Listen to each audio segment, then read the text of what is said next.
Hello students of class 9। तो आज हम डिस्कस करेंगे सेपरेशन ऑफ मिक्सचर्स। तो इस वीडियो में आपको बताएंगे कि किस तरीके से डिफरेंट मिक्सचर्स जो होते हैं, चाहे वो टू सॉलिड के मिक्सचर्स हों, चाहे लिक्विड और सॉलिड का मिक्सचर हो, चाहे टू लिक्विड्स के मिक्सचर हो, उनको किस तरीके से सेपरेट किया जा सकता है। इसमें सबसे पहले बात करेंगे हम दो सॉलिड के मिक्सचर्स में कि अगर दो सॉलिड का मिक्सचर गिवन है तो इनको हम किस तरीके से सेपरेट कर सकते हैं। तो फर्स्ट मैटर इसमें सेपरेशन बाय सुटेबल सॉल्वेंट।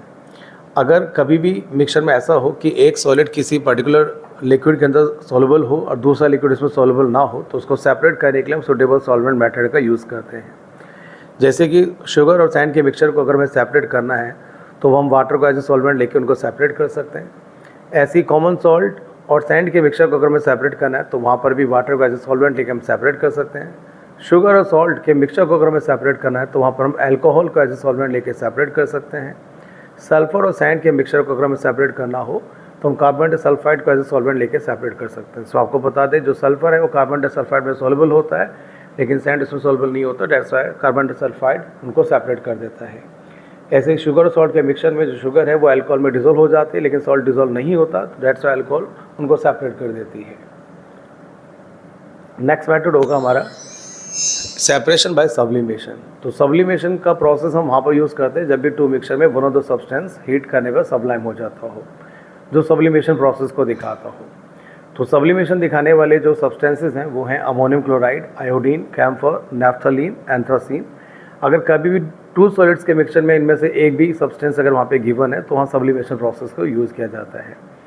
तो जैसे कि अगर हमें अमोनियम क्लोराइड को सेपरेट करना हो कॉमन सॉल्ट और अमोनियम क्लोराइड के मिक्सचर में से, तो वहाँ पर हम सब्लिमेशन प्रोसेस का यूज़ करेंगे। नेक्स्ट मेथड हमारा सेपरेशन बाय मैग्नेट। अगर दो सॉलिड के मिक्सचर में वन ऑफ द सॉलिड अगर आयरन हो तो उसको सेपरेट करने के लिए हम मैग्नेट का यूज़ कर सकते हैं। जैसे कि आयरन फिलिंग्स और सल्फर पाउडर के मिक्सचर में से आपको आयरन को अगर सेपरेट करना है तो मैग्नेट का यूज़ करके उसको सेपरेट किया जा सकता है। फैक्ट्रीज़ में भी जो स्क्रैप आयरन है, जब उसको सेपरेट किया जाता है वेस्ट मटेरियल के हीप से, तो वहाँ पर भी हम बड़े बड़े इलेक्ट्रोमैग्नेट यूज़ करके क्रेन में तो उसको सेपरेट, मतलब उस स्क्रैप आयरन को सेपरेट कर सकते हैं।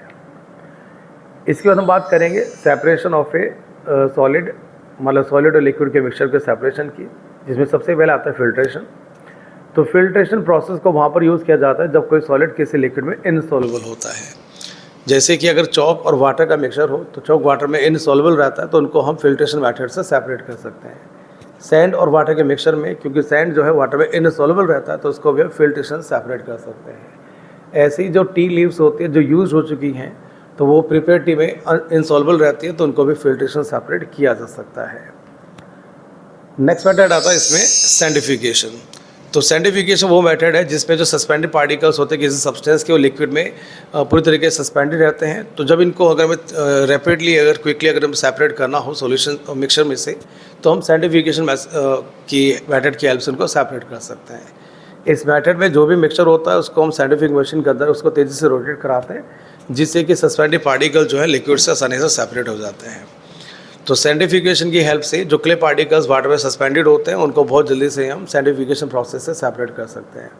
साथ ही साथ जो डेयरीज होते हैं तो वहाँ पर भी हम मिल्क से क्रीम को सैंडिफिकेशन प्रोसेस से सेपरेट कर सकते हैं। नेक्स्ट मेथड आता है इवेपोरेशन। तो इवेपोरेशन का यूज़ हम वहाँ पे करते हैं जब कोई सॉलिड किसी लिक्विड में डिजोल्व हो चुका होता है, तो वो सॉलिड को अगर आपको सेपरेट करना हो सॉल्यूशन से, तो वहाँ पे इवेपोरेशन मेथड को यूज़ किया जाता है। जैसे कि कॉमन सॉल्ट जो कि वाटर में डिजोल्व होता है, अगर आपको सेपरेट करना हो कॉमन सॉल्ट को, तो हम इवेपोरेशन का प्रोसेस यूज़ करते हैं। आपको ये भी बता दें, सी वाटर से लार्ज स्केल में जो कॉमन सॉल्ट ऑब्टेन किया जाता है वो भी इवेपोरेशन के प्रोसेस से ऑब्टेन किया जाता है।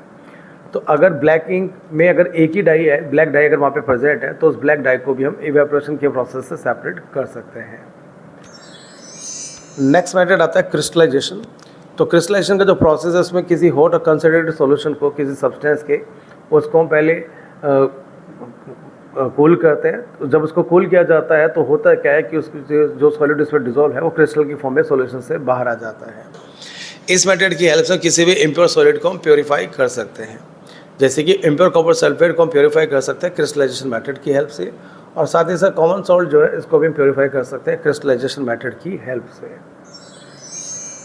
नेक्स्ट आता है क्रोमेटोग्राफी। तो क्रोमेटोग्राफी टेक्निक को वहाँ पर यूज़ किया जाता है जहाँ पर एक ही सॉल्यूशन के अंदर 2 और मोर सॉलिड डिजोल्व होते हैं और उनको सेपरेट करना हो तो वहाँ पे क्रोमेटोग्राफी टेक्निक का यूज़ किया जाता है।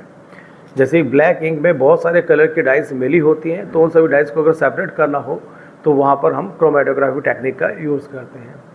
क्रोमेटोग्राफी टेक्निक को हम फोरेंसिक साइंस में भी यूज़ करते हैं, जिसकी हेल्प से हम डिटेक्ट और आइडेंटिफाई करते हैं ट्रेस अमाउंट को किसी सब्सटेंसेस की, जैसे पॉइजन वगैरह की, किसी के स्टोमक में, ब्लैडर में, जो उसमें रहते हैं। इसके बाद हम बात करेंगे डिस्टिलेशन। तो डिस्टिलेशन वो प्रोसेस है जिसमें किसी लिक्विड को हम हीट करके पहले वेपर बनाते हैं, देन उसके वेपर को ठंडा करके वापस लिक्विड को ऑब्टेन करते हैं। तो जहाँ पर भी अगर आपको किसी सॉलिड और लिक्विड के मिक्सचर में जो सॉलिड लिक्विड में डिसोल्व हो जाता है, अगर आपको सॉलिड और लिक्विड दोनों को ही सेपरेट करना हो तो वहाँ पर डिस्टिलेशन मेथड का यूज़ किया जाता है।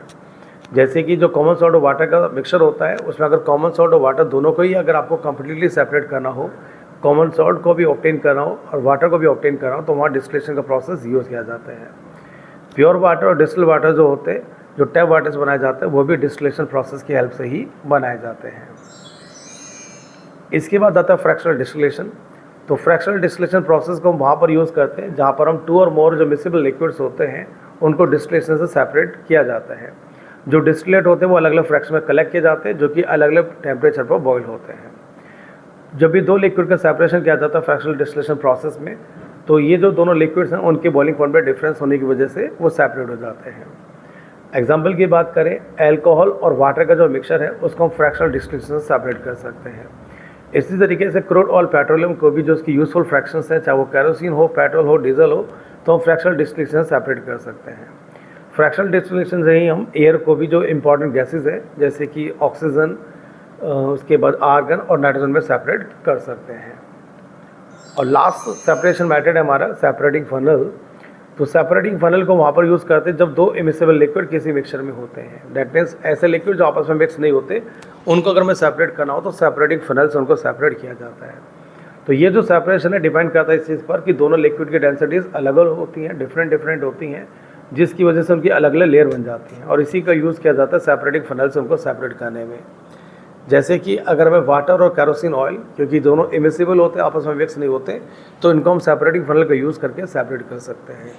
पेट्रोल और वाटर ये भी आपस में इमिसिबल होते हैं, तो इनको भी हम सेपरेटिंग फनल का यूज़ करके सेपरेट कर सकते हैं। तो ये 11 मेथड थे सेपरेशन के मिक्सचर्स में। तो आई होप ये आपको अच्छी तरीके से ध्यान रहेंगे।